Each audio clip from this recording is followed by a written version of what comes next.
What is going on, YouTube? Chris with Journals, Comics, and Pop Culture. Got a special live edition here today, guys. We're going to be talking about some really interesting things, as you guys can see from the title. Why do collectors hate comics?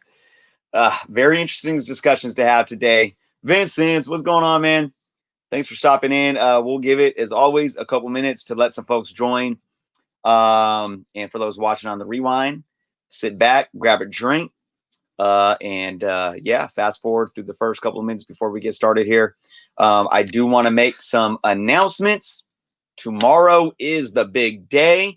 Again, this week we hit 3K subscribers. Joe, what's going on? And just again, a big thank you to each and every one of you. Copy Brett. Man, it's been a journey. And for me, it's only beginning. That's for sure. Our contest prizes will be announced tomorrow. So if you guys entered into the 3K sub contest, be here tomorrow, 4 p.m. Pacific time. We will be announcing the grand prize winner. And if you guys didn't know, big shout out to A1 Comics. They donated a $50 gift card to that grand prize. Let's say what's up to some folks in the chat. Kate Titus, John Thomas, Lost Comic Kid. What's going on, Gus? Doing good, Gus. I enjoy Knives Out. I can't stand Ryan Johnson. Yeah, right. But he did a decent job with Knives Out. So hello, everyone. Thank you for joining me here on some midday action. We got some fun stuff to talk about, guys. But again, back to the contest. Again, 4 p.m. tomorrow. A1 Comics has added a $50 gift card to the grand prize, as well as the EGS 9.8, J. Scott Campbell, Black Widow #1 variant, as well as a whole stack of books and goodies. We will be announcing the winner on the 4 p.m. live show here on my channel. The second place winner will be announced on our Comic Book Canon show. If you're not subscribed to Comic Book Canon yet, I do have their link below as well. 6 p.m. Pacific time.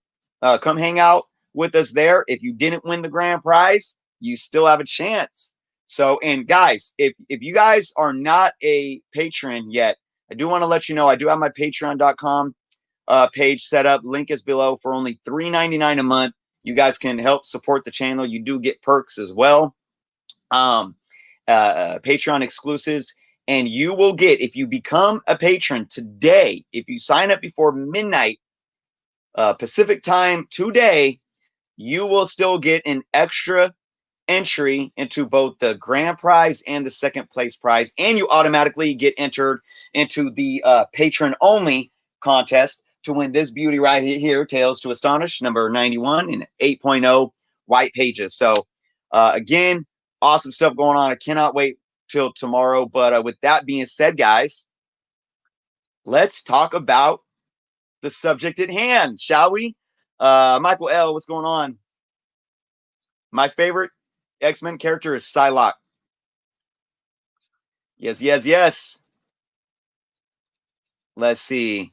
Comic Kid, Lost Comic Kid. If you didn't enter the contest, go find my 3K sub contest video. It's not too far down in my videos on my channel.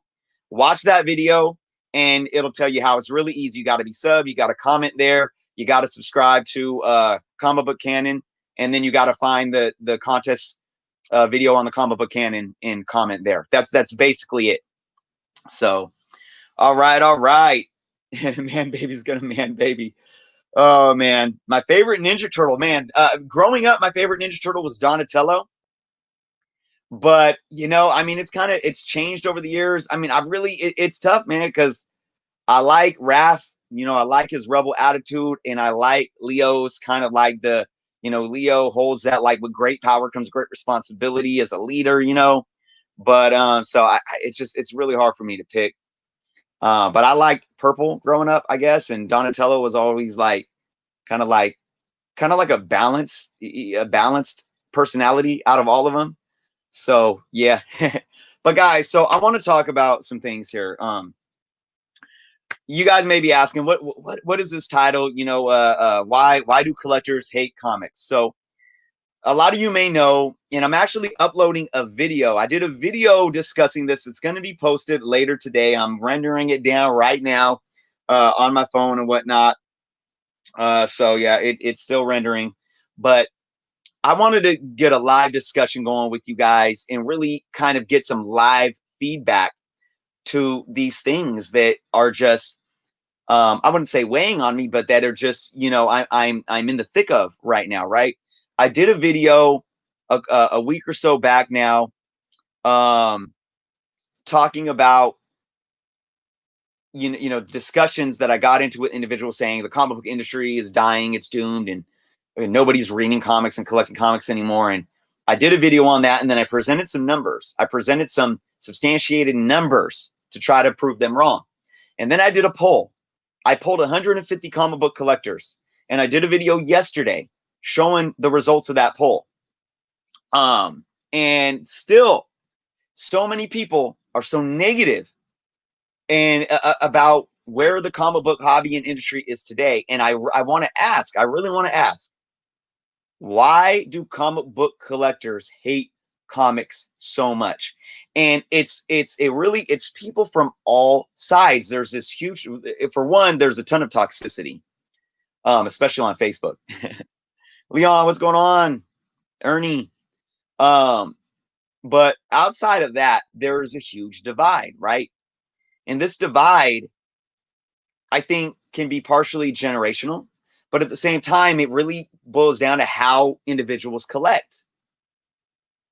So what I mean by that is there's a lot that side with kind of this old school style of collecting. I'm in it for the love of it.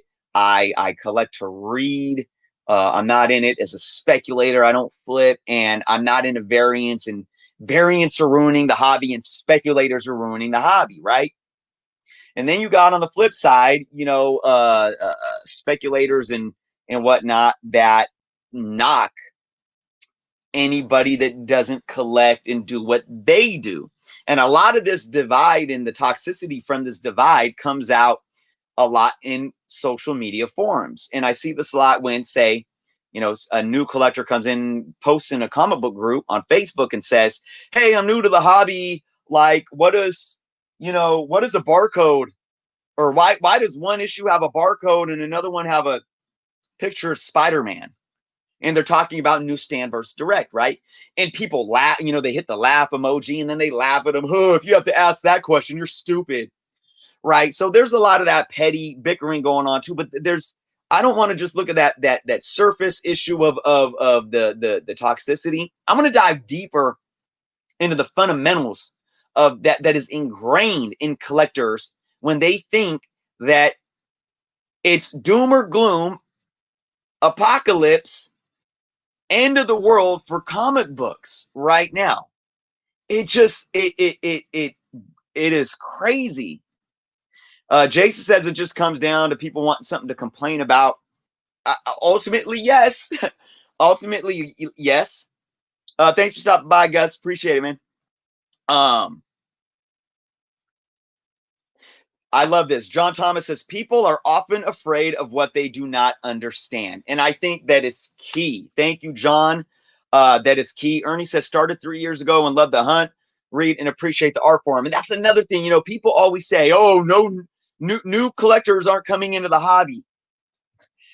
I hear every day, whether it's on social media, my Instagram, on Facebook, in groups, on YouTube, so many people saying either they had left the hobby like in the 90s or in the early 2000s and they're just getting back into it, or they're getting into it. They've been into it for the last couple of years.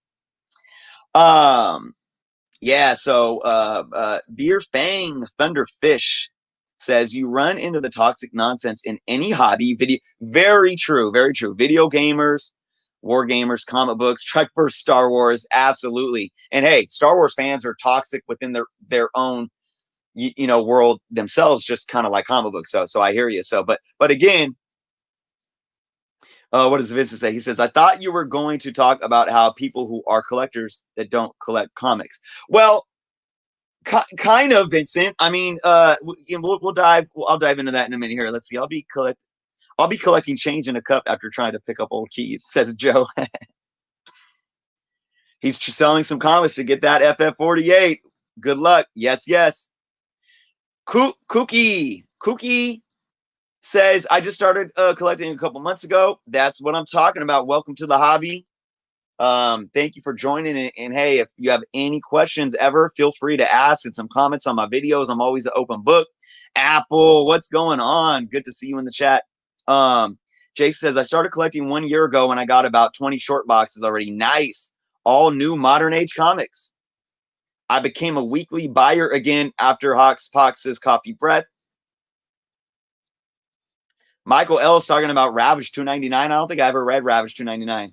Will Comics in silver. Let's see. Hey, Chris, I'm 51 now and still collect comics. Love my back in the day books, and these new ones have amazing art. I love that. See, I'm telling you guys, it's like it's the loud minority. Because I'm just seeing everyone in the chat. It's like, question: how much does a short box hold of comics? Roughly about 150, pushing it. It depends if they're bagged and boarded, Mylar, or not bagged and boarded.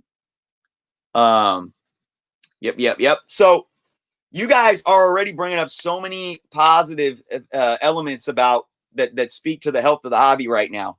But Roger B, what's going on? But a lot of it I get. Let's try to focus on some key talking points, guys. Okay. Let's talk about print run and sales. Let's talk about that for new releases. Okay. Let's talk about this for a little bit and see if I can get some feedback in the hobby, in the comments. People are making arguments that new books don't sell like they used to. All right.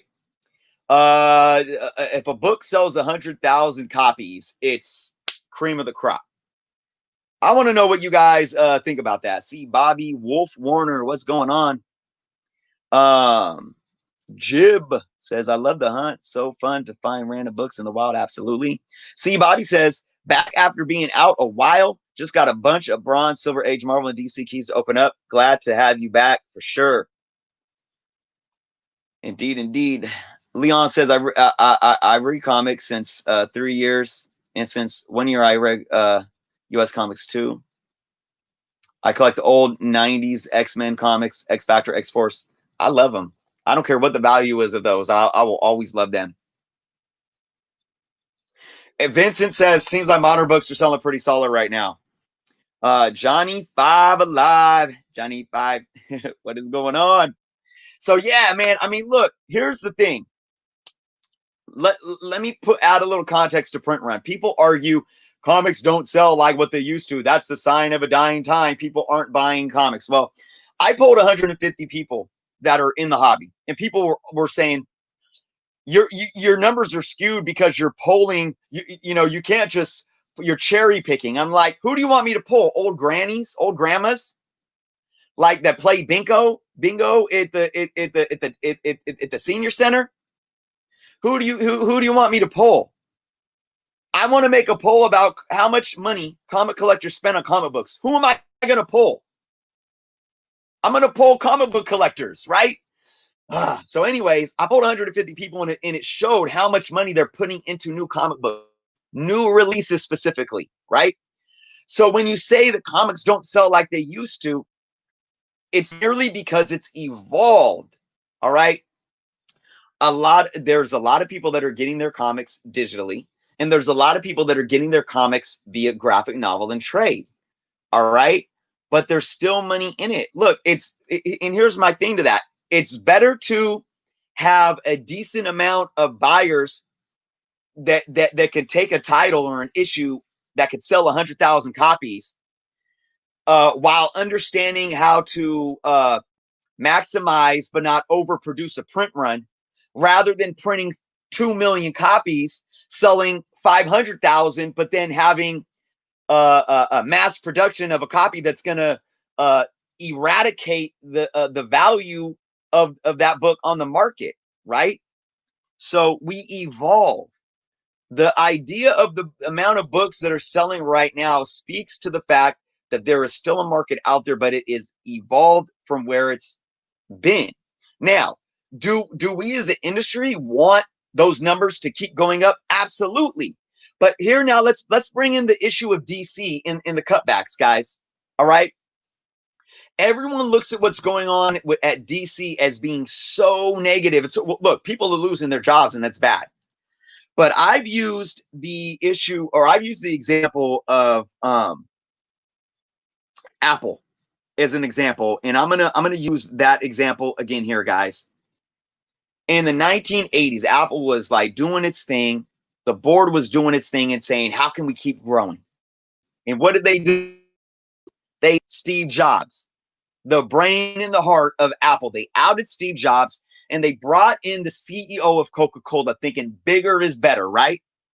But what happened then?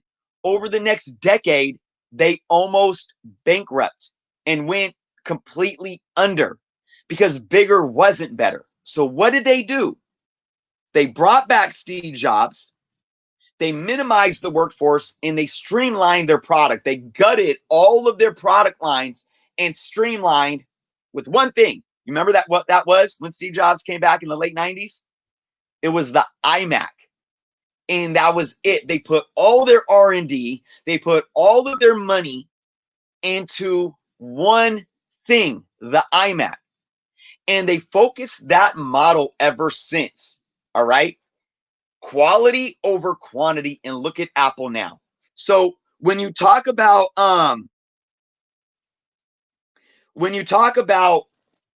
the cutbacks that are going on with DC, and we talk about books selling, right? Oh, books aren't selling. Well, you talk about how there's what 60 to 100 titles every month being released by DC, and I'm just throwing a number out there. I don't know exactly how many there are, right? And half of them aren't selling because maybe people, that the stories aren't good enough. It's 20 pages. I'm paying $4 for this, and it's just not worth my money. So you cut back and you focus on quality over quantity. And now, if you focus on 8 or 10 monthly titles, you can have those titles sell double or triple what titles were in the past. And you might see titles sell close to 250,000 copies again. So again, you can't just look at, there's two sides to every coin, and you can't just look at one side of it. Restructuring in a business is not necessarily a doom and gloom bad thing. Does it mean that there's problems? Yes. And that's another thing I want everyone watching to understand. Saying that the comic industry isn't dying isn't eliminating the fact that there are problems. Every industry has problems. Every industry isn't bulletproof. But addressing those problems means that we continue to evolve. And sometimes it doesn't look pretty. Right? Let me see what's going on in the comments and see what you guys are talking about. Marcus Muse, what's going on? Even I buy new comics and I mostly collect Silver and Bronze Age. Will Comic says, what bothers me sometimes is that there are so many variant covers. They need to slow them down. Okay, Will, let me ask you, what bothers you? Look, I think it's crazy. I think all the variants are crazy. So I'm probably right there with you. I don't buy variants. Like, I don't buy the 1 in 25 or like the KRS exclusives. I bought one in my lifetime. I'll buy a variant just because, the cover B or C options at cover price, just because I like the art better. But so many variants is crazy. But let me ask you, Will, why does it bother you though? Think about that. Why does it bother you, and does it get in the way of how you collect? Kenshi, too many female leads. Why does that bother you? Or why is that a problem? Why is that a problem? That's all I'll say to that. All right. Wolf says, lots more competition for our discretionary income in 2020 as opposed to 1980. Wolf, that's a good point.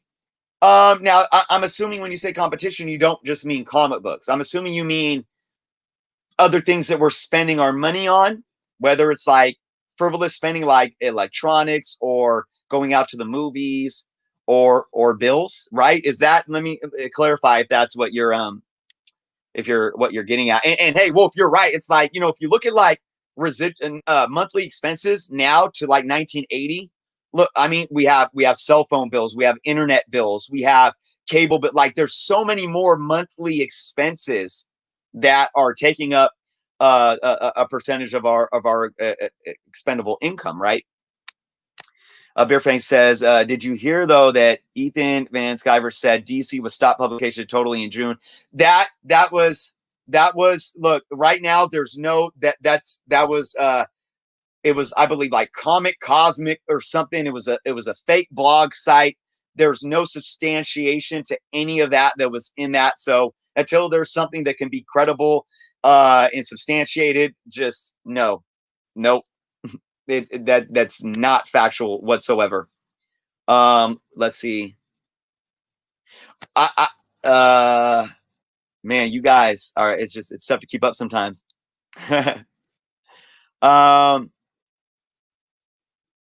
We're never going to hit like X-Men 1 from the 90s, but I think enough people still buy. Beer Frank says, true. Let's see. Joe G says, I think this is just an awkward growing pain in the hobby.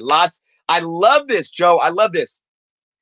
I think this is just an awkward growing pain in the hobby. Lots of change in the past few decades, lots of opinions. And let's not even look at the last few decades. Let's look at this last decade alone. But you're right, Joe. Look, we're like, when we came out of the 90s, it's been constant change and growing pains, but especially over this last 10 years, because there's been a consistent growth over the last 10 years for the most part, but there's also been a lot of pushback and a lot of blunders and a lot of reworking the business model and reworking the system. And I completely agree. Growing pains. Absolutely. Kenshi says manga is better. Hey, there's a market for manga. And guess what? Manga is part of the industry. Lost Comic Kid says he struggles to buy new books because his shop is 6 hours away. Lost Comic Kid, for new comics, check out my comic shop. Check out stateofcomics.com. Those are two awesome sites where you can pre-order new releases at discounted cover prices. Okay. I got the link to State of Comics below, and then mycomicshop.com. Yeah, and then Vincent says you can order them and have them shipped. Absolutely. Let's see. Beer Fang says, Marvel Unlimited, DC Universe. I can read nearly any comic I want for $10 a month. So I only buy comics I really care about, like Thor. And then again, Beer Fang, this is a part of the evolution of where we're at.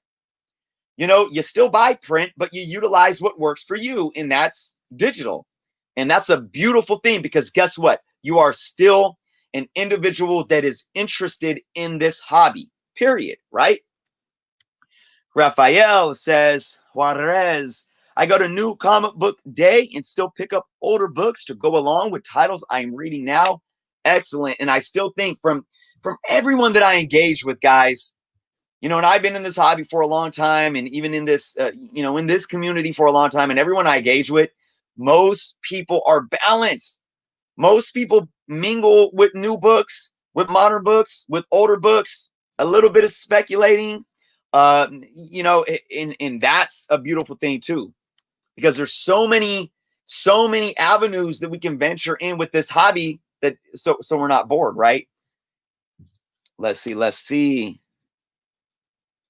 Kenshi, I'm gonna, I'm gonna be humble here, but I think where you're leading is more of something that you need to look in the mirror and address yourself.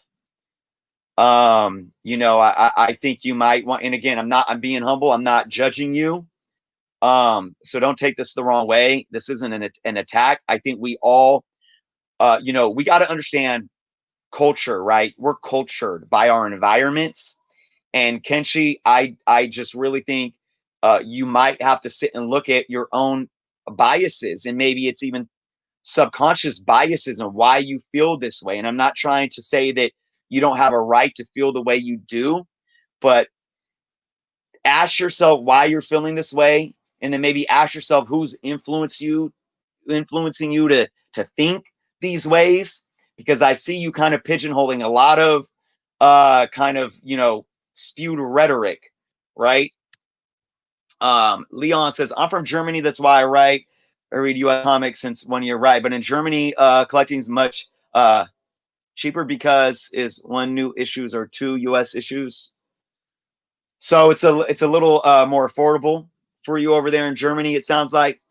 Marcus Muse says, even I buy new comics and I mostly collect silver and bronze. Exactly. And hey, look, guys, even I'm a bargain buyer. I'm a run collector. I'm a run filler. I look for sales where I could buy back issues for $1 or $2 or whatnot. But then I get my previews orders every month. I get my runs that I get through subscription because I read ASM, I read Star Wars, Venom. But then if there's something if there's a good cover that I like, I'll buy it. I'll speculate on a book, I'll buy it. You know, and if there's a tie-in, like I'm buying all the King of Black stuff right now, hands down. It's like I'm getting it because I'm reading all that stuff. So yeah, let's see. Will Comics says, why it bothers me sometimes that there are so many. Oh, it looks like I'm reading through the comments again. What's going on here, guys? I saw all these comments. Let's see. Joji says, perhaps a lot of people are vocal about not having access to comics they like. Keys are subject to crazy speculation, and a lot of great variants are rare and expensive. Of course, Joe. And, you know, Joe, I mean, you bring up the thing about the FOMO and then, you know, the saltiness. And I think that's definitely something in its own. You know, there's too many people that get salty and then they gaslight. It's like they put up this wall and they gaslight because they don't want to admit. I don't know how many collectors say, you know, complain about, oh, I just wanted it to read it. And now I want it for cover price, but it's selling for 25. And like, dude, if you wanted to read it, go buy the digital copy or buy the second print or wait for the graphic novel. You're not missing out. You know, a lot of people that complain, you know, really they don't like to admit that they missed out on being able to get a book that now has increased in value.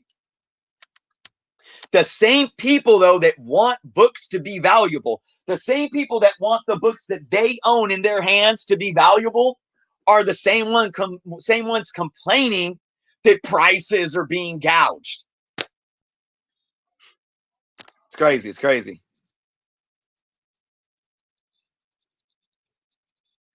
John Thomas says getting into his LCS on Wednesdays, it's crazy crowded, which again speaks to the health.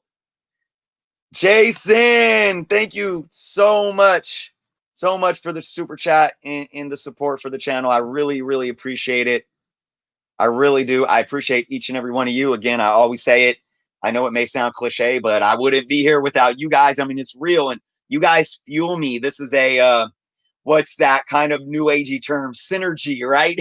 I mean, it really is. It's a two-way energy. I always say it's crazy that I could sit here and talk and people are actually interested in what I'm having to say, but it really is a two-way engagement.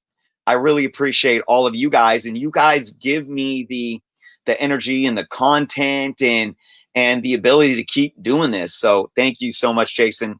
I really appreciate it. Hey, if you are subscribed and you haven't entered my 3K contest yet, please do so. It's really easy to do so. Find the 3K contest video, comment, subscribe to Comic Book Canon, and find our contest video over there. To have a chance to win some awesome prizes for sure. So again, Jason, thank you so much. Let's see, guys. Lots of good comments coming in, and I'm just doing my best to keep up. I see Surge is in the building. Let's see. Everyone loves a good story. I love variants. I typically buy books by the cover, meaning I know I want the story, but I get to choose the cover that you like. It's same with me. It's like I don't go out looking for variants. I go out looking for either the character that I want or the story that I want. And then I like having the option of the variant because I'm like, okay, now I get to pick what cover I like to be the best, right? Indeed, indeed. Raphael says, I buy books I read and cover I like, but I also still look for older books. Well balanced. Will says, I'm a Silver Surfer collector, love Silver Surfer. And when Silver Surfer Black came out, all the variants are badass. But when it comes down to it, I spent a lot of money trying to get them all. Okay, but Will, you spent a lot of money trying to get them all. Do do you feel empty and used now because you did that and you feel regret? Because Will, you made a conscious decision to buy them all, right? Did Marvel force your hand and say, you're a Silver Surfer collector, you have to buy all these variants? Right? So again, it's an option. It's a product that's on the market that you have the option to buy or not. And if you have regret, it's just up to you to hold yourself accountable and say, well, how do I want to budget my money? Look, when I went out, when Rebirth came out and I was buying everything, every issue of every run, I look back now and I do regret it. I'm like, I should have not went that crazy. But but I can't beat myself up over it. It is what it is. I can think and say, I wish I would have just spent more money back then on back issues. But I didn't. And hey, look, it's a learning lesson. I help support the hobby. I have the books. I'm still happy that I have them. So it is what it is. And you can't, I can't hold on to that and hold a grudge and blame someone else. I can't blame the comic book industry. Oh, the $3.99 price point is what's wrong with the hobby because look at what it did to me. It broke my bank. No, I broke my bank because I was the one spending the money on them. So, let's see. Coffee Breath says EVS hates the industry and wants to see it fail. What is EVS, Coffee Breath? Roger B. I speculate on modern books to afford myself to buy Silver Bronze Age. And that's what I was talking about too. It's like, people deny that the secondary market is a part of the industry and speaks to the health of the industry because they say, well, that money doesn't go to the publishers. It doesn't matter because it's all connected and correlated, right?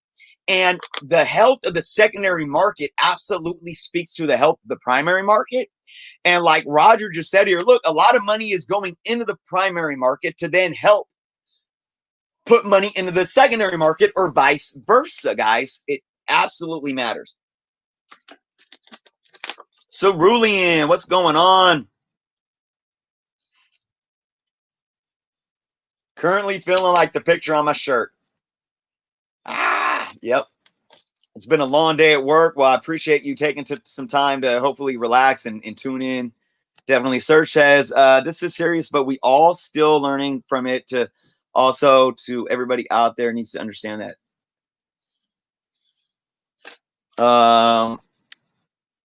Let's see.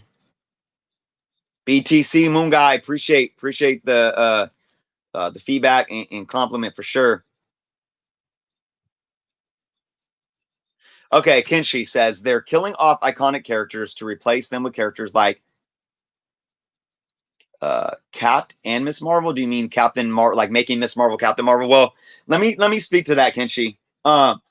First off, I don't know who's being killed off because nobody in comics ever dies. I mean, even Gwen Stacy, who technically stayed dead, is alive through a multiverse. I don't know who they're killing off. Now, Captain Marvel was killed off, but I mean that was in like the what was it, the late 70s when they or early 80s when he was killed, and then they had so many different Captain Marvels come in from there. And look, the Miss Marvel has always been her own character. The Captain Marvel title, to be quite honest, happened again with Miss Marvel with Carol Danvers simply because of trademark. That's why. But that's a character that Marvel continued to try to just fill the name because they wanted to use the trademark. So, nobody else would feel like they had the right to it, if you know what I'm saying. But I don't see nobody's killing off characters, and a lot of times what's going on right now is that, you're taking your A-list characters and you're keeping them fresh by creating new characters to pair with them, like Punchline. Punchline isn't like replacing Joker.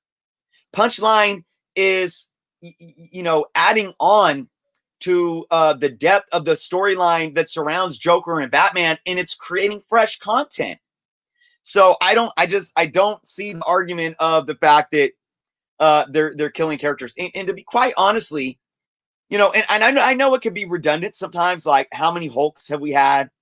How many Wolverines have we had? And now we have a Hulk and a Wolverine, meshed together. So, how many spiders can we have? But look, I honestly think right now, especially with the spiders. Like, I am enjoying Miles Morales and Silk and everything that's going on with them. But I really think right now more than ever, the way that they're using new characters, whether they're their own characters or they have similar powers as older characters, I think they're making them as fresh as ever right now. I really do, to where it's being done in a way that's so fresh that older collectors can appreciate it and younger collectors can get into the hobby. Let's see. Raphael says, my two sons and I all collect as well as mine. And as we do collect some of the same titles, I look for older books as they look for new independent books, and it keeps me interested as now I read other stuff. Absolutely. Okay, Kenshi, you're talking about Star Wars now. I probably agree with you on some of your issues with Star Wars. The Last Jedi. The movie was just an utter mess, right? They introduced characters that shouldn't even been there, but it doesn't have to do with their gender or with anything. It was bad writing. It was just bad writing. And they didn't kill Star Wars because Star Wars is a big property that's going to keep having amazing stuff. Look at Mandalorian, and I actually really enjoyed Solo and Rogue One. But I know, look, The Last Jedi was what it was, but don't get it twisted. It was one individual coming in here saying, I'm going to do whatever I want to do, and I don't care what happened before. And I'm going to introduce new characters that have no relevance to the story and run around doing silly stuff, and it make no sense. It has nothing to do with the color of their hair or their gender or with anything other than that. Okay? It was just bad writing and ego.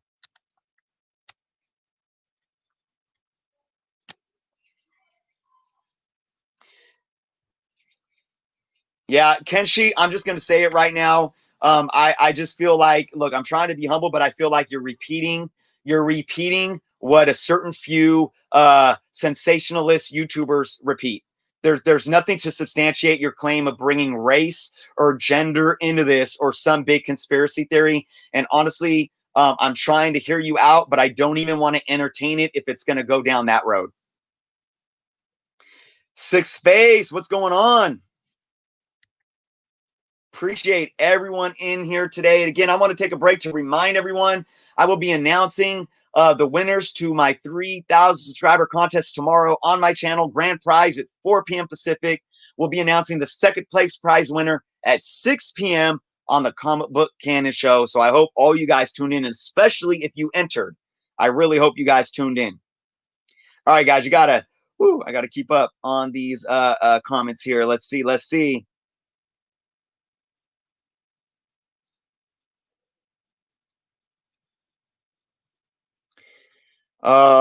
Gosh, you got man. Marvel Cross 316. What is going on? Yeah, Will's complaining about variants, but he still buys them. uh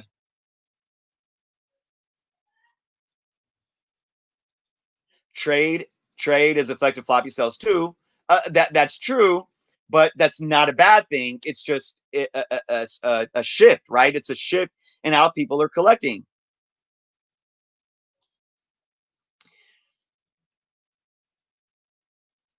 People who complain that they don't like comic books actually enjoy complaining. That's a good point, Coffee Bread.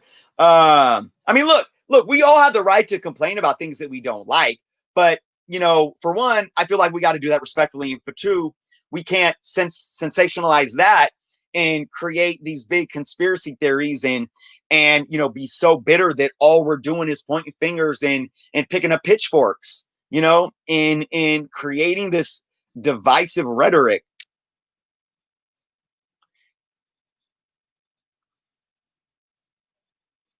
Let's see. Da, da, da, da.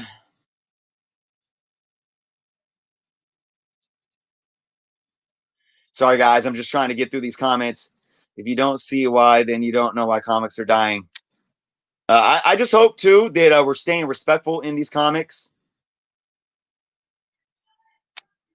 Kenshi, you're somebody in the chat that's saying comics are dying, but all you've given me right now is some conspiracy theory with a 3-letter slogan.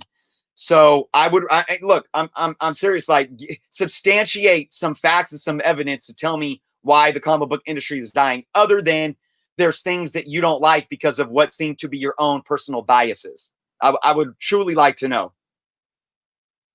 John Thomas says, I support the books. I really enjoy by buying both single issues and trades. I like that, John. I'll do that sometimes too. Like, especially if I want to get into reading the books and I don't want to mess up my single issues, I'll buy the trade. Absolutely.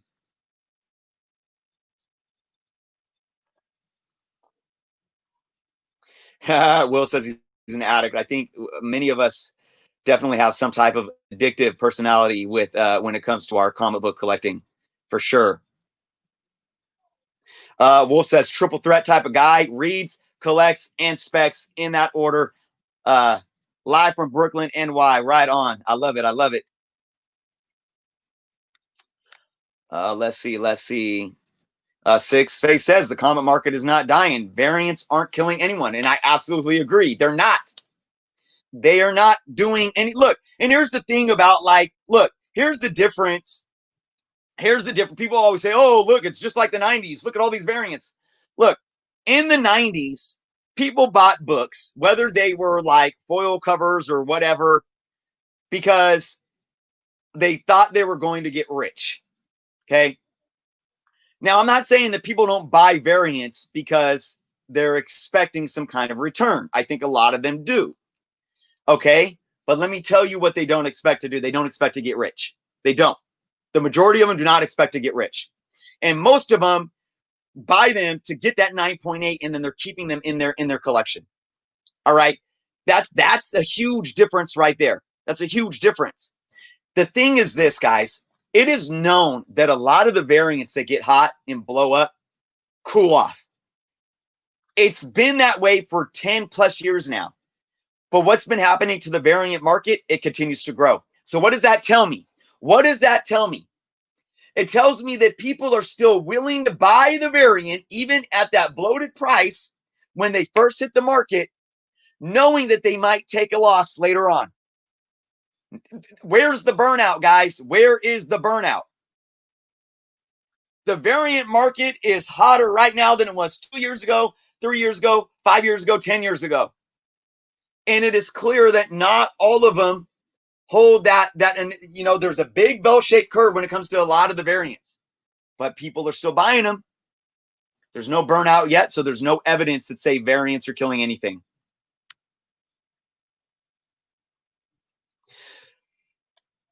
Kenshi, if anybody likes the new Star Wars, that's their personal opinion.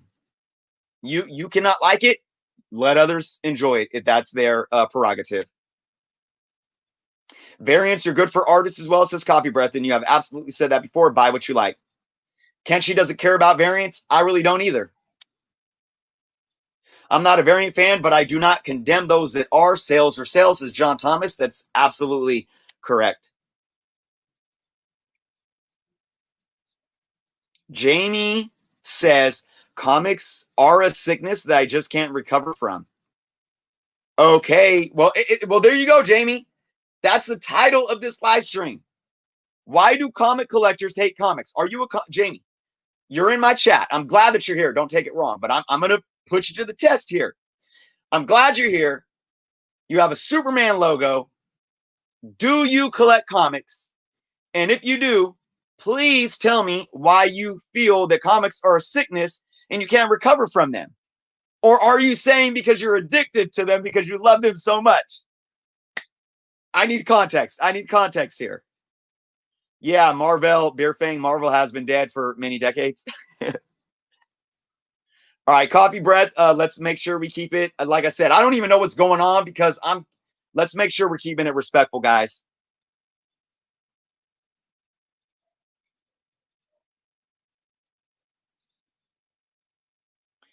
Let's see.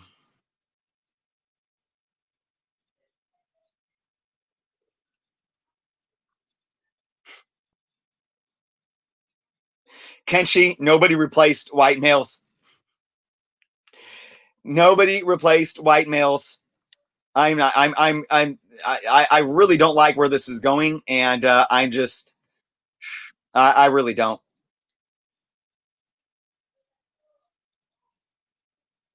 Chris, what cons do you usually did I usually go to pre-COVID? If you ever go to WonderCon, it would be cool to meet up. Yeah, I've never been to WonderCon. I, honestly, you know,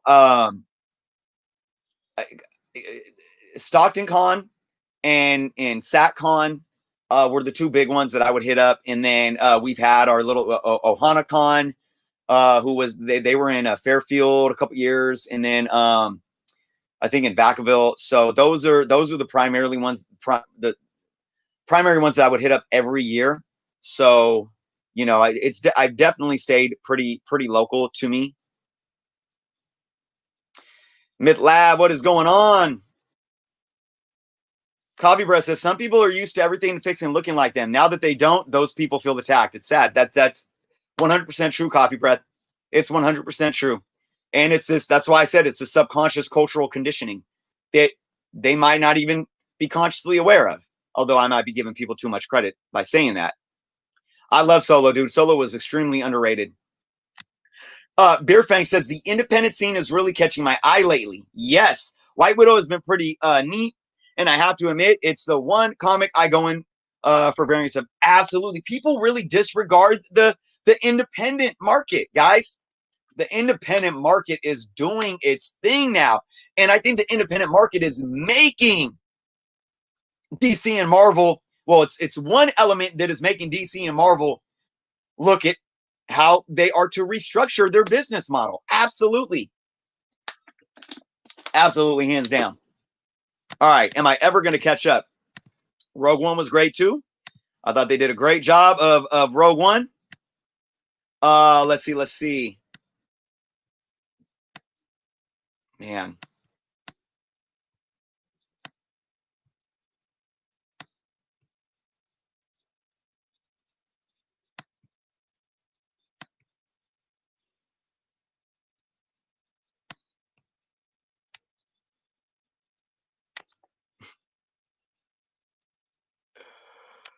Oh, good. I'm not even going to entertain some of this now. I'm not even going to entertain it. Zap Comics, what is going on? All I want to say is this shows the power. This shows the power of content creators on YouTube, because I can tell right now, I could tell by some of the stuff going on that somebody can really watch one or two YouTubers that regurgitate the same nonsense, and it really programs their brain into, it's like they repeat and regurgitate every word without even being conscious of what they're saying, without even understanding if there's any base to their claims. It's just, it's crazy. It's crazy.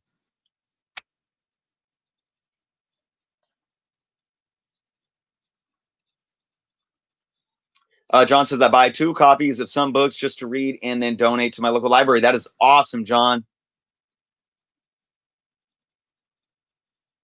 Yep. New comic sales are not plummeting. Kenshi, please provide, look, send me a link. You can send me an email, captainjournalcomics@gmail.com. Comic sales are not plummeting. They are not plummeting. You could go watch my video. You can go watch my video that I did just over a week ago. And I brought up the numbers. Comic sales are not plummeting. Trade sales are increasing. Okay. Digital sales are holding steady. Print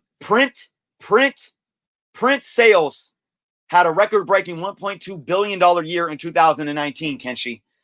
Comic sales are not plummeting. That is factually not true. And that's not an opinion. It's fact. And not an alternative fact, a real fact. And from heroes to icons, it's not dying, it's evolving. It's that simple. Let's see. Raphael says, Howard Comics dying. There are 3 LCSs near me in a new comic day. It's hard to find books because so many people buying.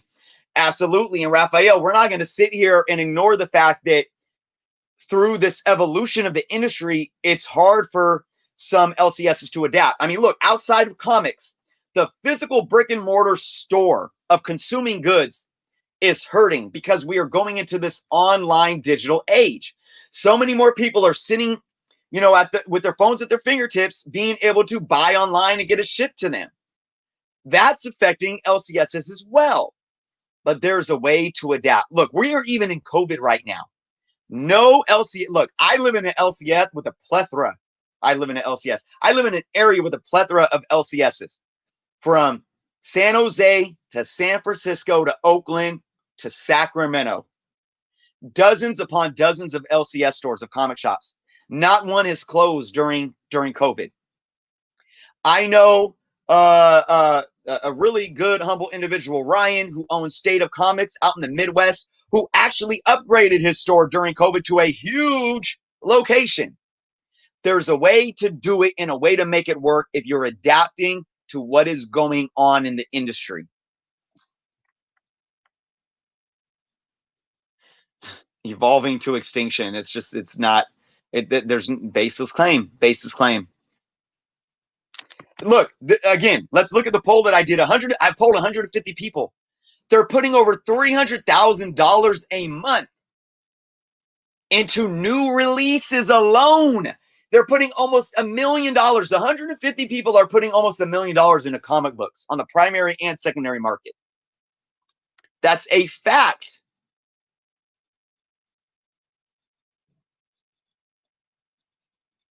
Beer Fang, you're in denial.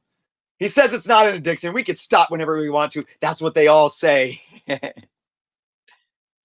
Kenshi, I will say, I know I'm being harsh on you right now, and I think a lot of what you're saying, I'm gonna be completely honest, is you're spewing regurgitated rhetoric that is baseless. But you said this here, it's not the variance, it's the story. So many people do say it's the variance. You make a point by talking about stories. Look, the industry is still adapting to how do we make stories work for a broad spectrum of our reader base. And that's true. There's a lot of great stories out there, but there's a lot of crappy stories. But they're not all crappy stories at the same time, like a lot of people say. There's a lot of good content out there, and there's something out there for everyone. If you didn't just watch toxic YouTubers and regurgitate everything that they say. And they're toxic like this, and they sensationalize these things because they know that they can, pimp your way of thinking so they can get clicks and views. Comics ain't going anywhere. Absolutely. Cerulean says, hey, Chris, what do you think about signed comic books with no certificates? My LCS is selling some number ones that otherwise are out of stock unsigned. I'm not a fan of signed comics in the first place. I'm not a fan of the yellow label. I'm not a fan of a signature on my book, even though I'm a fan of signatures like on baseballs and stuff as a sports fan. I'm not a fan of signatures on books. I'm not. But hey, I mean, to each their own, without a COA, I mean, I know that sometimes having a signature without a COA can ultimately lower the value of the book, but you can always send it in. I think CBCS Ride is still doing verifications, I believe. So, I think it's feasible if the price is right for you, but you just gotta make the smart decision and really weigh your options. That's kind of the advice I would give. I will collect until there is no Silver Age books left. Then I will find people who have Silver Age books to sell.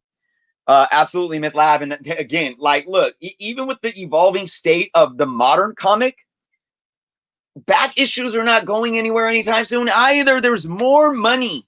There's more money in the secondary market, including blue chip keys and back issues right now than there's been in forever. Probably ever. The primary market is different. The primary market has more money in it since over the last 25 years or so.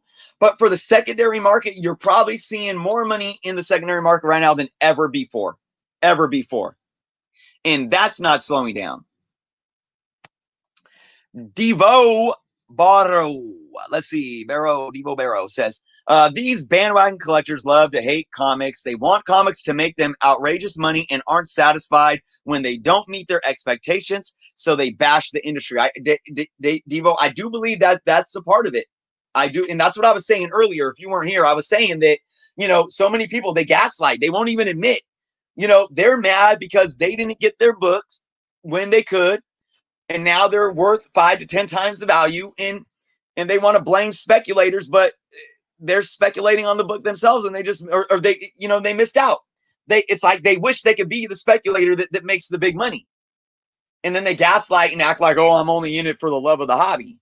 How dare this book cost $25 and it just came out. Now I can't read it, when you could go pay $2.99 or $3.99 for the digital copy, or you can pay $9.99 a month for Marvel Unlimited, or you could buy the trade paperback, or you could buy the second print. Or if you really wanted to read it, you would have had it on your pull list.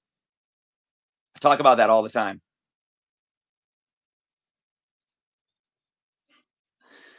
Oh, Kenshi, I'm just not even, it's just, again, you're spewing your own bias, and it doesn't look good. You know that saying, like, I'd stop while I'm ahead?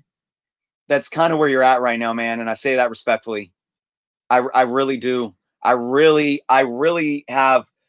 want to encourage you to think outside of your box that you put yourself in, because it's bad. And ultimately, Kenshi, you're just this negative delusionment is really only hurting yourself. You're staying bitter about things that just don't even really exist. Buying variants is literally tipping your comic shop. Too many humans in comics. Need more animals. I hear you, Joe. Yep, not even going to respond to that comment. Steel Zeppelin. I like that. I collect comics, hardcovers, and CGC. To me, it's all about the story, art, and character development. I read what I like. I choose the best of both worlds, but to each their own. I love it. Love it. Yes. Christopher. Let's see. Christopher says, I buy comics again now because of more extra time since I've been out of work since March. I hear you. I choose based on story, then art, and finally covers. Again, very balanced. I like that. Thank you for sharing that, for sure. The bearded one is in the building. Just got into the discussion. Take a deep breath, Chris. It's going to be okay. No. Yes, it is. I know. I get passionate, right? I just saw a CD player for sale in Walmart where they also had a vinyl music section. Yes, that's true. Walmart has vinyls now, guys. Even Barnes & Noble. Comics will never die. I love it. Man, yep. Whew. Let's see. Even second, third, fourth prints popping right now. Industry ain't dead yet, says Wolf. Absolutely. Chris Klaus is in the house. I only like the variants that I have that I got for cheap and have gone up in value. Yeah. Again, like for me, I don't buy variants for value. But sometimes like they'll go up. I just bought the variant because I like that art or whatever, and it'll go up in value. Wolf needs detox. Yep.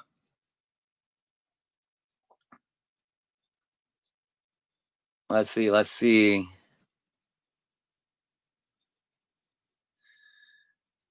All right, guys. Again, please keep the comments positive and respectful, even when we don't disagree. If someone is stupid to a level, don't stoop to their level. It's just not worth it, because then you give them the firepower. Sagi's in the house. ASM 135 is the third appearance of Punisher. Comic books are dying. Dare you to prove otherwise.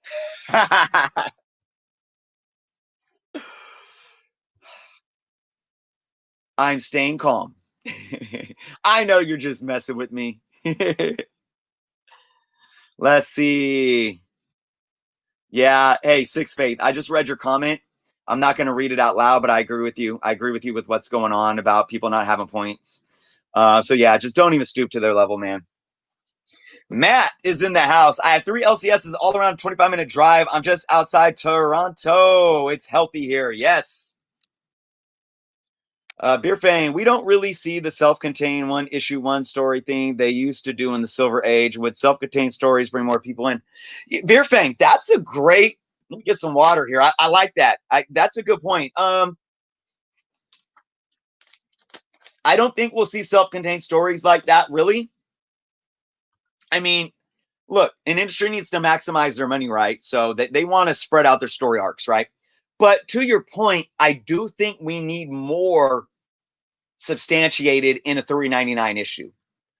If we're going to be paying $3.99 for a comic book, we need more. Like, I cannot, like, I don't, look, we don't need to go back to where, in the 60s or 70s, there were so many word bubbles on the page because the characters you're hearing, they're saying all their thoughts. We don't need that. We've evolved from that. Okay. But what we don't need is a 20-page comic book where I can read it in literally 25 seconds and nothing happened from page 1 to page 20. It's like, okay, I spent $3.99 for that and like nothing else, nothing happened. Spider-Man swung on a couple webs, punched a couple bad guys, said a couple quirky lines, and boom, that's it. Now I got to wait another month, spend another $3.99 to see. Like, no. So there needs to be context. There needs to be more context. So I don't think we're going to see like, we're gonna maximize up a one-shot story so heavily. No, but we need more depth in each single issue. Look, the Venom run, Donny Cates does a good way of making a read easy, but allowing the depth to remain there. Like, one issue has so much going on, but it's easy to get through it. That is a good formula for sure.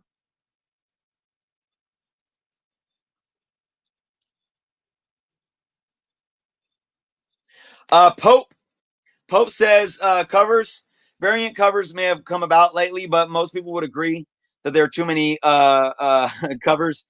Look, what is most? Look, I think it's crazy, absolutely. But look, if it's making them money, and people are buying it, there's a market for it. I don't drink coffee. So when I go to Walmart or Target or whatever, and I see that they have a whole aisle of dozens of coffee machines. There's French presses, there's percolators, there's espresso machines, there's the 12 or 10 cup drip coffee machine. Am I going to say, well, I don't drink coffee, so there's so way too many of them. Don't you need just one? Right. So it's kind of like, and I know I'm not comparing apples to apples here. It's a bit different, but I get it. I'm not a fan of all these variants either, but there's a market for them. As long as there's a market for them, hey, they're gonna keep coming. Kist. Unbiased minds always see and build into the future. I'm a fliptastic fool and about to go hard body on the upcoming CGC signings. And note this, Journo CGC signings are booming. They are absolutely booming. And that's just another. I'm not into it. I am not into the CGC signings whatsoever, but there is a huge market for them. And that speaks to the health of the hobby as a whole. Absolutely. Let's see.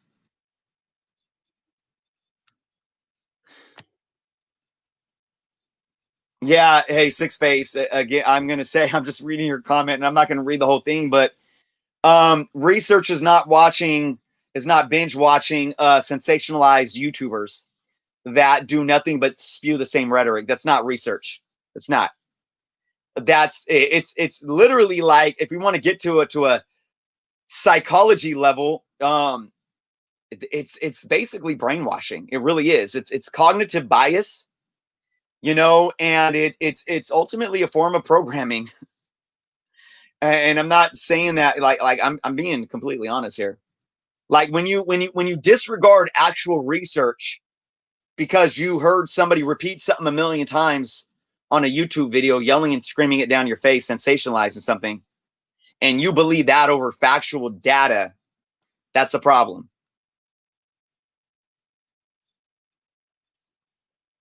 All right, let's see if I can get caught up to these comments, guys. Marcus's muse is not a fan of the second, third, or fourth printings.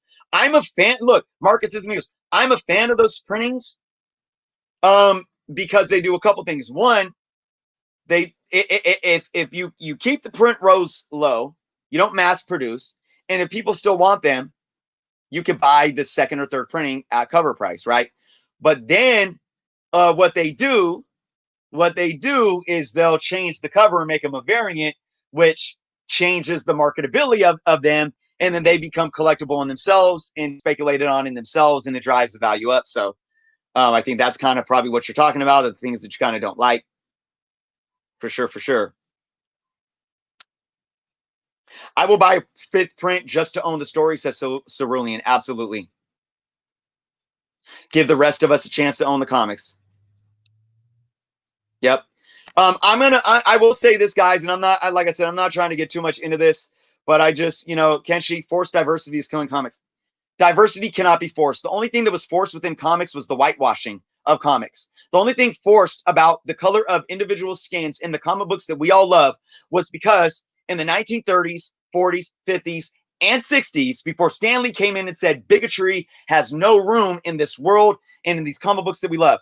For decades, the only thing that was forced was the whitewashing of comic books. They did not allow black writers. They did not allow black authors to even step foot and be represented in the comic book industry. And then they didn't represent them on the pages of the stories until Stan Lee came and said, no, this is not a reflection of the world that we live in.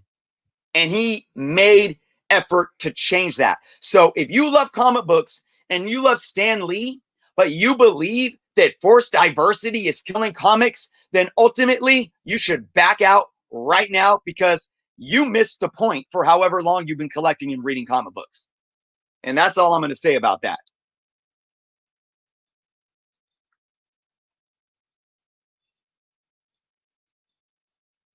The Pie Face says, do you ever fear that you could pick up a stunning variant when you could have used that money to pick up a new series that you could love and read forever? That look, that's like, man, we learn from our decisions, right? I mean, there's like I was talking earlier about how I wish I didn't splurge so much on the rebirth books, right? So yeah, look, and a lot of us, I know for me, my changing styles changes over time. I go back and forth.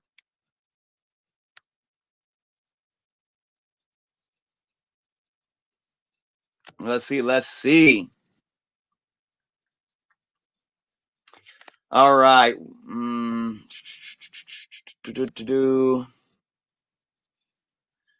Joe Jesus goal, a wall of grails art keys to decorate my cabin man cave. When crypto takes off, hey, I bought some Litecoin when it first went. I cashed out, made $1,000 off of it. I think I spent 100 and cashed out at like 1,200. I was like, I'm done. Surge. I was one of a kind comic books. Wait, books do kind she? Surge, I don't really understand what you're trying to say in that comment.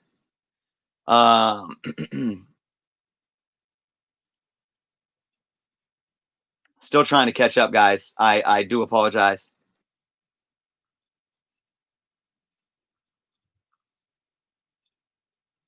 Coffee Breath, thanks for stopping in, man. I appreciate it. Guys, I'm 8 minutes behind. I am 8 minutes behind. Early Burr, what's going on? Actually, I'm 9 minutes behind. Let's see.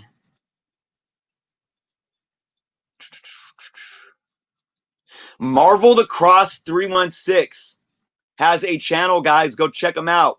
I'm assuming I said him. I'm assuming here, so I apologize. But Marvel the Cross has a channel, guys. Let's see.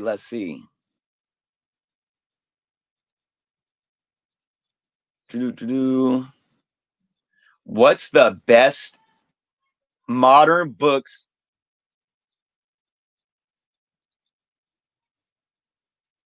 to collect? All right, guys. I'm sorry. What's the best modern books to collect? the Josh Wallace show says that's really down to preference. For me, what I'm doing right now, guys, is Venom, Amazing Spider-Man, Thor. I'm on some Donny Cates. I am. And then I'm reading the new Star Wars, but I'm not really into it just yet. I'm just a big Star Wars fan, but I'm not really feeling it. And I know that, look, indie books are getting so much hype, and I'm so behind on my indie books. But I have some indie books in my to-read list. I want to start reading the new Captain Marvel. I've been collecting it, but I just haven't started reading it yet. There's a lot going on there. And I'm always trying to catch up on some Batman stuff. That's me.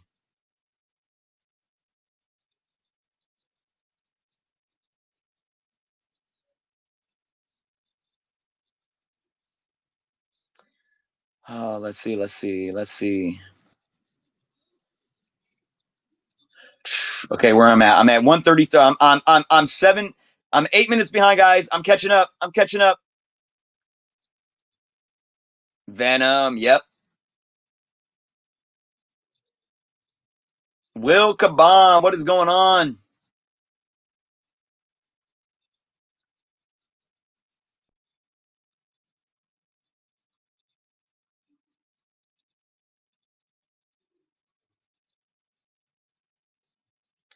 Let's see. Dio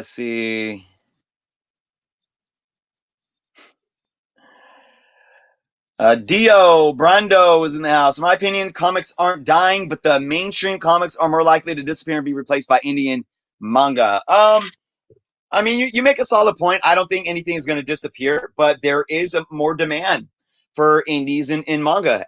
Absolutely. And, DC and Marvel and the superhero genre is going to have to, just keep evolving to, stay relevant. That's for sure. Pedro, what is up? I have some sign books that are keys, and I love having creators sign their work, but not a whole lot, just a few. No one dies in comics, says Matt. That's absolutely true. I mean, it's crazy. Pope, let's see. Uh,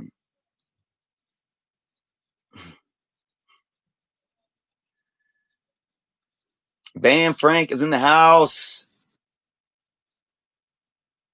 Man, oh man. Okay, let's see. Roger B says, seriously, the United States is a melting pot of diversity. Comic books should also reflect that. I walk outside and see people of all kinds of races, so why wouldn't that be the case? Comic books, absolutely, Roger. And guess what? You know what? Another thing, comic books aren't just an American or a North American product. Jim Lee said this best during fandom. He said, we have to understand that there is a growing global market for comic books. So when you take in characters that are of different ethnicities or different religions or just different cultures, different races, it's not just different races and ethnicities that are living in America. It's because superheroes can exist all over the world and speak to different people and reflect the different people all over the world. Jim Lee gets it. And that's one thing why I'm excited about the future of DC, regardless of everything that's going on that people think is dark and dismal.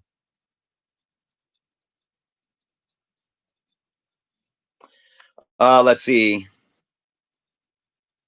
Comic book villain, what's going on? Comics are my crack. I hear you, man. God, I hear you. It's so crazy. I just really want to be like, my name is Chris and I'm an addict. I had my last relapse last week. I went to A1 Comics. I told myself, just one. right? It's like it's crazy, guys. It's crazy. But look, hey, I'm not trying to mock addiction. I've had family members very close to me suffer from addiction. I went through a time young in my life in my teenage years where, I battled types of addiction, including alcohol, and I'm not mocking it at all.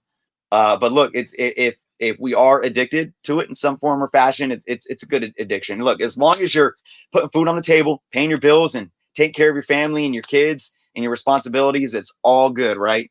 All good. It is a great hobby to be addicted to. For sure. Beer Fang. Thank you so much for the super chat. 9 minutes for now, you'll read this. Thank you. How did I do it? It was 5 minutes. I'm catching up. I'm catching up. Thank you so much. Bear Fang. I was saying Bear Fang. Bear Fang. I'm sorry. I really, really appreciate the support. And again, every dollar that I get goes back into this channel. Thank you so, so much. I appreciate you being here today. And the great, mostly very positive conversation here today. Steel Zeppelin loves Batman. Let's see. Serge, let's see. Sorry about that. It was supposed to be.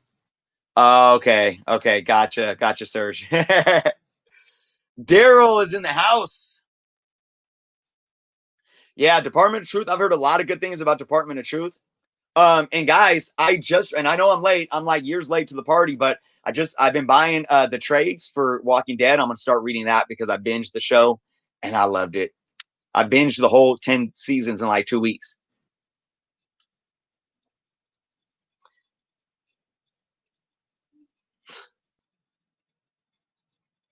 All right, Kenshi, I'm gonna say it right now. If you can't move on, look, we all know where you stand. We get it. We get it. You have you're emasculated by women. You're offended by women. You have a fixation on thinking that white men are being oppressed. I get that. And you obviously hate comics and you hate Star Wars and you hate a lot of things. We get that. So I'm going to respectfully ask you to move on. Okay. Move on.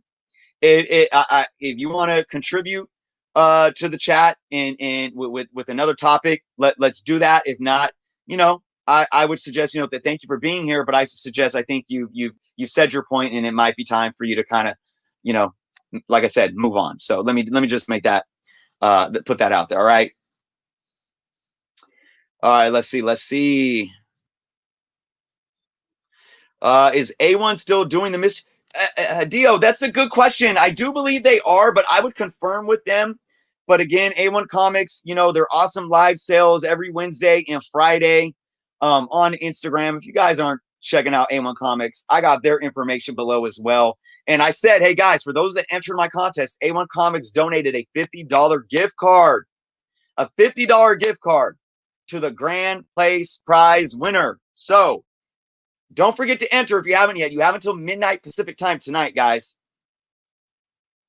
Yeah, Steel Zeppelin, man. I can't wait to start reading Walking Dead books. I'm watching Fear the Walking Dead right now. I'm in season 3. I enjoy it, but it's definitely, it's not as, it's just taking up time. I don't enjoy it as much as the regular show, but it's cool.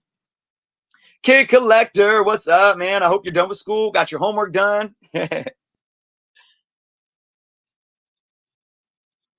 Six Face, I appreciate your honest personal experience. From heroes to icons, you have to read Far Sector. Yeah, I've heard a lot about Far Sector too. I don't know if I own any Far Sector. I got to look into that. Joe G, thank you, sir. I mean, you are a monthly patron, so I already appreciate all the support that you do for the channel. And I appreciate the super chat. And this is really key. The world is a mirror. If you look around and see nothing but displeasure when others see good things, it highlights something on the inside. Wow. I'm gonna sit here with that for a minute, guys. Whew. Joe G, that's like quotable bumper sticker status, or I guess in this day and age, meme status, right? The world is a mirror. If you look around and see nothing but displeasure when others see good things, it highlights something on the inside. Joe, thank you so much for sharing that, for the super chat, and for sharing that. That is just perfectly said, and I really appreciate that for sure. Past Point, what's going on? Appreciate you being here today. Hey guys, I believe Past Point has a channel as well, so go sub Past Point up. Zap Comics, I don't know if Zap, I think, does Zap Comics, do you make content? I always encourage you guys to, if there are any other content creators in the chat, to definitely go sub them up as well. I know Kid Collector's started making some videos, so go sub Kid Collector up as well. Chris Hargis says, I don't think people hate comics. I think people are tired of certain practices, which is valid. Companies use variant covers prices as they are with the secondary market. Yeah, Chris. I mean, I think what you just said is a very valid way to present that. But I think, and I don't know how long you've been here, but we've been discussing it today. I think oftentimes that isn't projected that same way. People take the doom and gloom and they project it in this huge, over exaggerated, sensationalized way, where it's doom and gloom that the industry is dying just because I don't like CGC or Graded Comics, or I don't like variants or something like that. Kid Collector, man, you are looking at some awesome books. You can't go wrong with either of those books, even in lower grades. I would say, look, if you have the budget for an X-Men #1, and I'm assuming you mean X-Men #1 from 1963, that's probably a book to jump on right now, simply because we know that they're coming. They're coming, Marvel Studios, to the MCU, and once that happens, a book that's already a blue chip key is just going to keep increasing. That's my take on it. And both of those are definitely good investments for sure. Matt, I know. That's like saying you just started Walking Dead is like saying, dude, have you ever heard of Superman? I know. It's sad, isn't it? It's sad. Or it's like saying, what's a smartphone or something like that. I know, guys. I'm sorry. I am so sorry. We got issues in the house. What's going on? Yep. Steals up that says, get that 2.0, X-Men 2.0. For sure. Let's see, guys. I'll probably will hang out here for another 10, 15 minutes, guys. Answer some more questions. Then I got to get to uploading this video, getting ready for the contest announcement tomorrow. I cannot wait. Good investment and piece of history on that X-Men #1. That's absolutely true. Chris says, I had an experience where it was same day a book came out and it was not on the shelf with the rest of the that week's books, but as I look around, it was in a section with higher price books. Okay, Chris, you bring up a good point. How do you feel about? Let me ask you, how do you feel about that? Now, let me ask you this, Chris. Was this a book? Why did you want to buy that book? And be honest, please, because I was talking earlier about how people act like they're not speculating on books just because they don't get it, and they don't want to say, I just wanted it to read it. And you're just mad because you have FOMO and you missed out. So, Chris, be honest. Were you really getting that book because you wanted to read it? Or was it because there was some spec hype on it? Or what? Be honest, because here's the thing. Look, if you wanted to read that book or really wanted it for your personal collection, you could have had your LCS put it in a pull list, or you could have did a pre-orders and bought it for 30% off the cover price. Okay. When the book came out, if the book was already demanding, if people were already willing to pay, I don't know what the price was on it, $10, $15, $20, and it just came out, and they could put it on the shelves at that higher price point. Is that wrong of the LCS to do it? If people are demanding it at that price and the LCS can sell it at that price, even though it's the same day that it came out, is that wrong? I don't think so. Why? Because it's a free market. You want to support your LCS, right? If an LCS knows that he could sell a book that just came out for $10 rather than the $3.99 cover price, why wouldn't they? If you were an LCS owner, wouldn't you do that too? Now, the only way I would find it wrong is if he didn't allow people that had that book in their pull list to get it at cover price. That's wrong. If people had it in their pull list, you sell it to them at cover price. If people pre-ordered it, you give it to them at cover price or with the discount. But everything else is fair game. Everything else is fair game. Now, if there's no indicator that that book can sell on the market fairly at a bloated price, then you're just stupid because you're alienating your customers and nobody's going to buy it at that price anyways, right? That's how I look at that situation. And yeah, it may suck if you missed out, but look, you had an opportunity just like everyone else did to get it either at cover price or even at a discounted cover price with pull lists and previews, pre-order sales.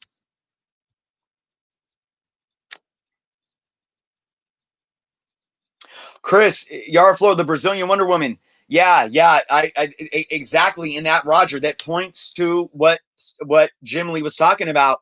About this isn't about, it's not even about race and the color of your skin. It's about a global market, and that's what they're doing. In Brazil, a Brazilian Wonder Woman. I mean, like, dude, that's like chips and guacamole, man. That's like, spaghetti and meatballs. It fits. It works so well. Works so well. Joe G, thank you for stopping by and for the support. I really appreciate you. Let's see. Somebody just hopped into the chat too. Las Cruces. Hello from New Mexico. Las Cruces. I want to know if I'm even getting it close there. I'm always yeah, lower graded keys are look, guys. I have a 3.0 ASM 129. I have a 3.0 FF48, and I am not mad whatsoever at that grade. And I know if I pressed up that FF48, it could definitely get at least a 4.0. Right. Chris says he can't. Chris Clow says to the fellow Chris, I love all the Chris's in the house here. I can't blame LCSs for making some extra money. They have to order a bunch of books just to get those. Absolutely.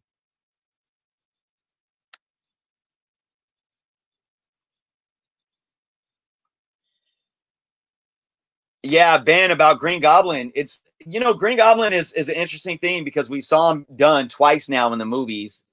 So I don't know when or how the MCU will introduce the Green Goblin. You got to think it has to be a must at some point, right? Yep. Kid Collector, good luck in the contest. Yeah, you are entered. Beer Fang, the half price books near me has a huge chunk of the Rebirth Superman run. Yes.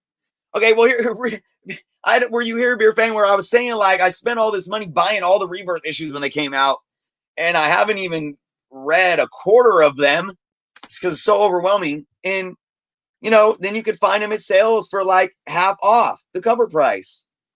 So, Beer Fang, when it comes to like, are those books worth buying at like $1 or $1.50 or something like that? Again, you got to ask yourself, is it worth it for you? For me, I would still pick some up. Like if I have holes in my Batman run or my Wonder Woman or maybe some of the Supermans or I absolutely would pick them up at half price. But again, it's really up to you. You got to look at like, well, do you have your eyes set on a key? Here's the thing with those types of books. They're probably not going anywhere, Beer Fang. That's what I would think. Like, look, they're there now. I can miss out on these right now, and I could probably find them later down the road for $1 or $1.50 as well. I just that's the reality of it. So, like, let me give you an example of how I shop. When I look at run fillers, I'm so focused on Bronze Age and Copper Age run fillers. If I could get them at like $1, $2, $3, or even $4, next to buying Modern Age run fillers. You want to know why? Because I do believe that when it comes to run fillers, those older books are more privy to increasing long-term in value sooner than modern run fillers, right? And I'm not talking about books that might get hot because of speculation. I just mean run fillers in general, right? Okay. All right, guys, a few more minutes here. Hopefully I'll get through the chat and then I'll head out for the day. Early bird comics. No comic shop should sell a comic day of release higher than cover. Next day, that's fine. Otherwise, remove cover price. Okay, early bird comics. Why? Again, why should a seller of a book, whether they're an LCS owner or not, sell themselves short? Why? Especially if LCSs are hurting and they need to make money. And again, is people could put the book on a pull list, Look, here's the thing. The cover price of a comic book is basically a gauge of a fair market value for that book. It's a gauge. It's the publishers and the distributors and the buyers saying what is a price that can cover expenses, that can be affordable to the buyers and the distributors, that can still sell, right? That at a price point that the customers are going to buy. Market equilibrium of a price. $3.99 cover price. They're gauging that, saying this is the fair market value that this book would be worth when it comes out and when it hits the shelves. So it's merely a scale. It's a gauge. Sometimes, though, that gauge isn't fully accurate. Sometimes a book won't sell at cover price and you'll see it marked down shortly after its release. But if a book can demand a fair market value above cover price at the time of its release, that $3.99 cover price is no longer valid, even if it's the same day it released. I'm just throwing business at you guys.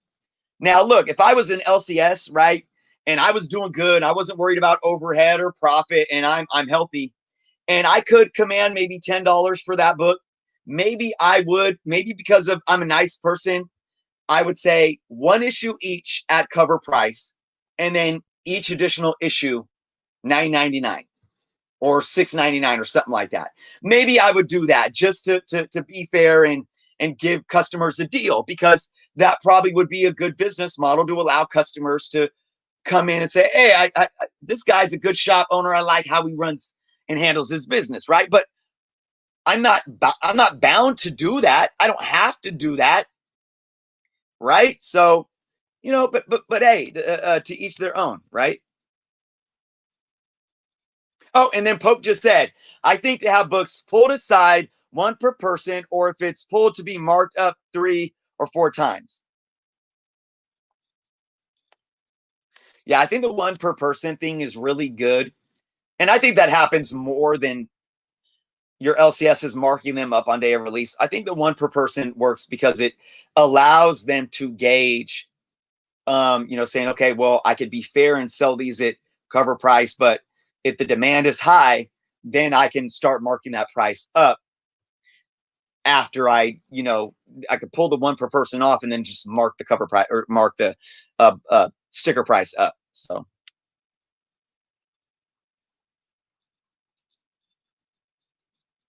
Poor Mike. Appreciate you stopping by and listening. Be safe driving for sure. Because it has a price on it. Well, again, remember that I think early bird, though, you did say earlier, or don't put the price on it, right?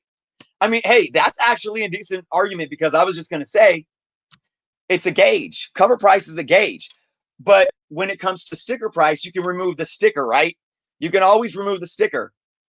So I don't know, but now we're kind of nitpicking. But early bird, hey, I'm playing tough with you, and I'm hearing you out, and we're having a fun debate. Ethics comes into play as well, but also people got to make money and run their business.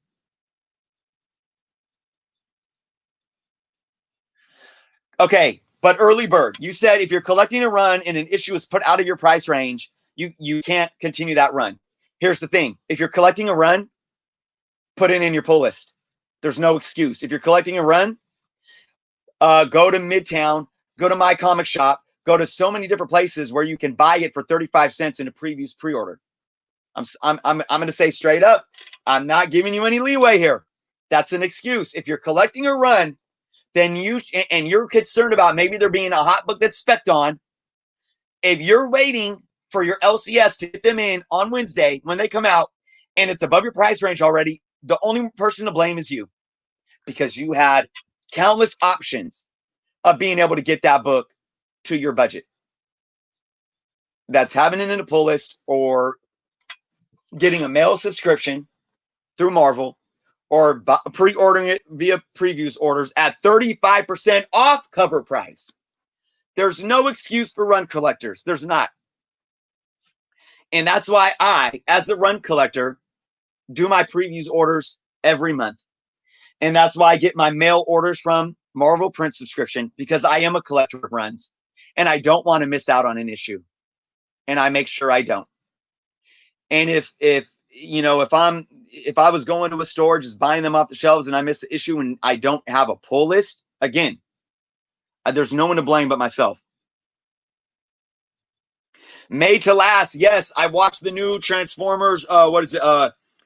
War for Cybertron. That man, there was only like what 6 episodes. That was so dope. I was like, I can't wait till chapter 2 for sure.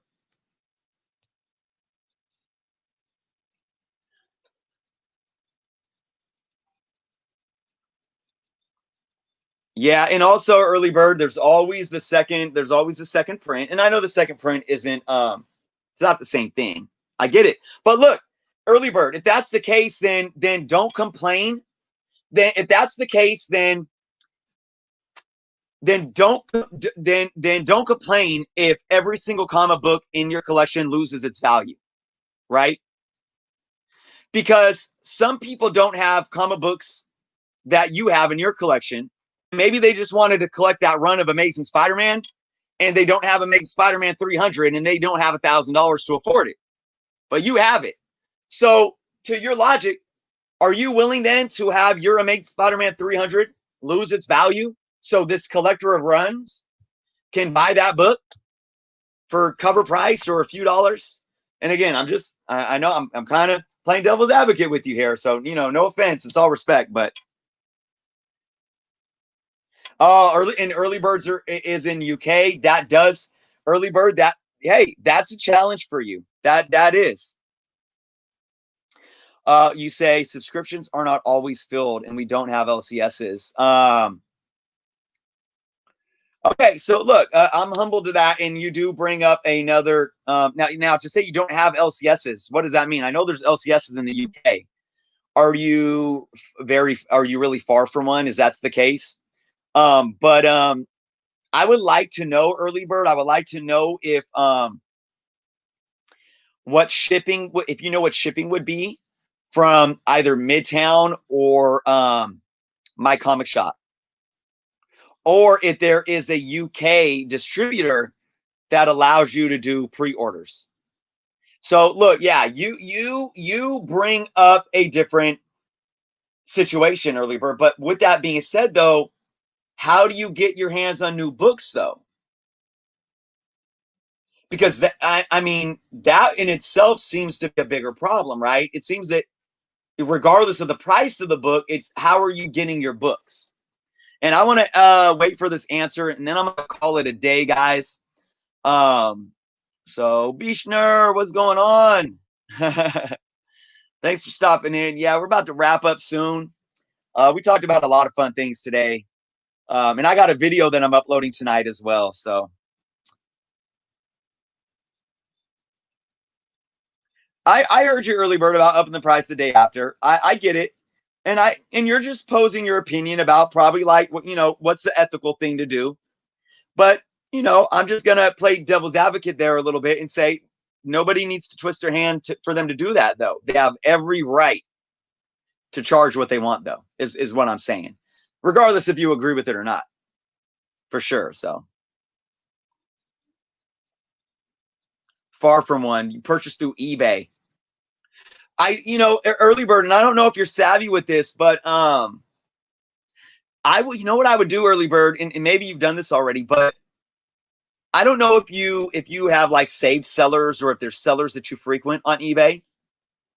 I would ask sellers, because there are sellers on eBay that get diamond stock, right, and sell via eBay. I would ask some sellers on eBay that maybe you frequent to ask them, say, hey, I'm in the UK and I don't get, I don't have access to a shop. Is there any type of pre-order that I can do through you? And I would do it every month. If there's a certain title, I could do a pre-order through you every month. And this might even consist of, because I've seen this, that I know that there's, at least in the States, there's eBayers that will post books for sale pre-order on eBay. You can buy them, and usually they might raise the price a little bit. They may charge like, if it's a $3.99 book, they may charge $4.99 or something. But you can actually pre-order it and then it'll ship when it gets there. So, you know, I would definitely maybe look into that if you haven't yet, and try to like maybe even build relationships with eBay sellers that allow you, as someone that's trying to collect a specific run, can make sure that you're on top of it every month. So again, I'm humble to your situation. You know, I'm humble to anybody that lives overseas. That is a really whole other conversation for sure. It really is. So, all right, guys, early bird. Yeah, thanks for breaking that down and discussing that. I'm getting a little dry here. I'm gonna call it a day, guys. Comic book villain, thanks for stopping in. B Schnur, Pope, Kid Collector, and to all those that entered into my contest. Again, stop by tomorrow, guys. Don't miss out. 4 o'clock Pacific time. Alexander, I disagree, but we'll have to continue this another day. All right, guys. Thank you so much to each and every one of you. It was fun. Please subscribe to the channel if you haven't done so yet. Look, again, sub everyone up if there's other content creators. Check out my official Patreon page below to support the channel. Check out my official merch page. I got merch, guys. Early bird. Oh, man. Thank you so much. Again, I really appreciate it. Thank you for the constructive back and forth. Thank you so much for supporting the channel. Again, guys, I appreciate all of you. Bishner, thank you for the congrats. Scott, Kiernan, thank you for stopping by. I hope to see you all tomorrow, guys. I really hope to see you all tomorrow, 4 o'clock Pacific time. Journos Friday Night Live. We will be announcing the winners to my 3K sub contest, and then Comic Book Cannon, 6 p.m. Pacific time. Whew. Have a great rest of your day and evening, guys. Be well, be safe, be kind to each other. Thank you for stopping in. And until next time.